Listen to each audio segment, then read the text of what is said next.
What's up? It's your boy Carcino here, man. And I'm surprised I haven't talked about this one before, but it was a fun time in hip hop back in '92. And magazines was your outlet. If you had a problem with somebody, or if you wanted to make a statement, I couldn't even imagine if YouTube and all that stuff was out back then. How would it be? How would it sound? But Blastmaster KRS-One is not the guy you go at. Period.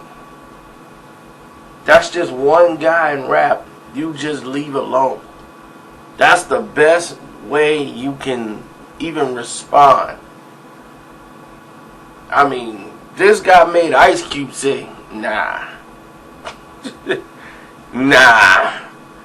I ain't finna mess with him. Cause he will embarrass you. Period. This is what his whole rap style is based on battling. Even when he's teaching you, he's ready to battle you. And all of a sudden, he has this incident with PM Dawn. PM Dawn came out, they were a little hot, had a little buzz. So they were feeling themselves pretty much. They decided it would be a good idea for them to actually just put their thoughts out. And when they put their thoughts out, they just really made fools of themselves. Because they basically dissed NWA, saying, and KRS-One, what is he teaching? And, you know, KRS-One took that to offense because you put it in detail.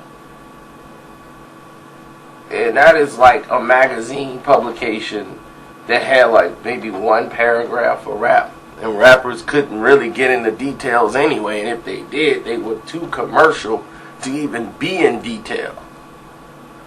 It was not designed for us.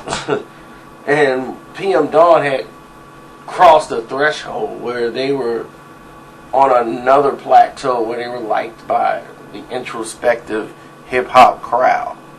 So they were put in that box. So they were embraced differently. Now, they had a show where it was PM Dawn, a couple other MCs, and everybody used to have these concerts, and back then everybody toured together. They didn't have a lot of venues where you go here, you go there. It wasn't like that back then. Very limited places for hip hop. So all y'all gonna perform and do a show, problems or not, y'all gonna be on the same stage. And all of these dudes is all on the same stage. And Black Sheep was closing. They were the main event. They had the hot album at the time. And they were going to do, you know, you can get with this or you can get with that. So they sitting back like, and Dres like, man, something's about to go down. And Black's like, man, I'm just, you know, I ain't trying to be caught in no negativity. So all of a sudden, PM Dawn's on stage, they doing their set. Then they DJ gets scooped up, tossed to the side, and Chris comes out, punches dude in the back of the head, the big dude, kind of give him a toss right off stage. I mean, just slings him off stage. And then they, what's up, New York? Yeah, and I'm still number one. But see, everybody came out and dissed KRS-One for what he did. Now he's a hypocrite. So PM Dawn had a lot of people join the bandwagon, like X Clan, even Efx, Ice Cube talked about his, like his, like what is he teaching, and like basically saying like he conflicted himself. But Ice Cube wasn't in a position to say anything like that. Then Das, who was cool with him, started calling him a hypocrite.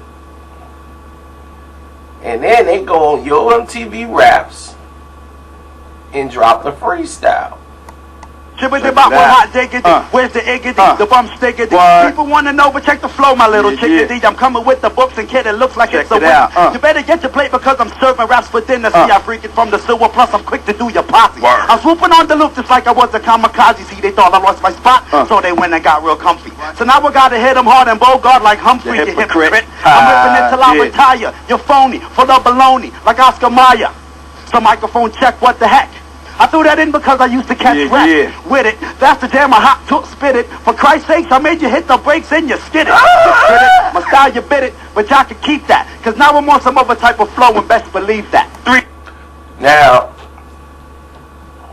when he said that, like you took my style and you bit it. You talking to Blastmaster KRS-One. You don't diss Blastmaster KRS-One. Now, all you guys have to go do is listen to the song from the album titled Sex and Violence. Because that's what they wanted. It's like, this what you want? It was the Angry album from BDP. But I love that album. It was the one that's not going to be commercial, at the most controversial cover at that time for an album. But listen to We In Here. I don't want to play that We In Here because I might get banned. They looking for a way to pull me down. But Ice Cube never responded back to the song. And then there's a version he did on Yo MTV Raps. KRS-One did a whole new version of We In Here, where he freestyles and basically tells Efx, like the style ain't yours, and just rips him. That should be on YouTube also. So you get that, then you listen to the original We In Here, where he's talking about basically X Clan, PM Dawn, and Ice Cube. When he did the remix of it, that freestyle, that's when he was going at Efx. But they all reunited like Chris does with everybody. KRS-One will battle you and then be friends with you. It's weird, but that's how he gets down. You know what I'm saying? You'll be on the song with him probably the next album. Because after that album, he went solo. And when he went solo, he grabbed Efx. He had a song with X Clan. He squashed all these beats. Because it really was just them just using the media for an outlet. Blastmaster KRS-One is thinking long range. You heard Criminal Minded, bit the hoes. Oh man, woo! Tell you, We In There is definitely one of the top diss records of all time. Woo! I loved it. I loved every minute of it. So, and y'all go back and listen to the songs in case it was before your time. Go back and listen to that. And listen to Blastmaster go off. And I'm out. What up, Data?